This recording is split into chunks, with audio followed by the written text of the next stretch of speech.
रियासत कर्नाटक के अंदर जो आने वाले मेरे इलेक्शन के ताल्लुक से हालिया में जो बीजापुर म्यूनसिपल का जो इलेक्शन हुआ जिसके अंदर MIM पार्टी यहाँ से हिस्सा ली और बहुत सीटों के ऊपर कामयाब हुई। आज यहाँ के हमारे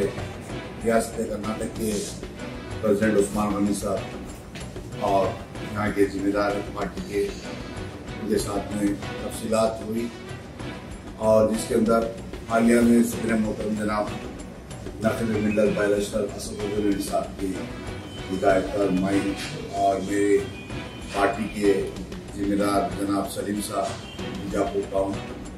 यहाँ पर आए, यहाँ के हालात से जायजा लिए और इंशाल्लाह आने वाले MLA इलेक्शन के अंदर MIM पार्टी रियासत कर्नाटक के अंदर इंशाल्लाह कई जगह से MLA कैंडिडेट्स को छोड़ा जाएगा। और मैं ये भी कहना चाहता हूँ कि इंशाल्लाह आप तो देखेंगे जिस तरीके से म्यूनसिपल इलेक्शन के अंदर आवाम का जो सपोर्ट था, इंशाल्लाह आने वाले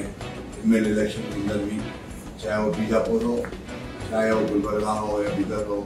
या दीगर डिस्ट्रिक्ट के अंदर MIM पार्टी के बिल्कुल कैंडिडेट इलेक्शन में यहाँ से हिस्सा लेंगे, इलेक्शन लड़ेंगे।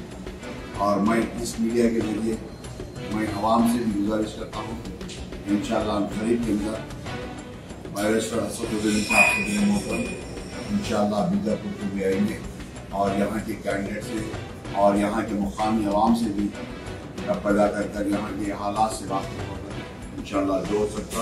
इलेक्शन में पूरी कोशिश करेंगे हमारे उम्मीदवारों को कामयाब करने की कोशिश।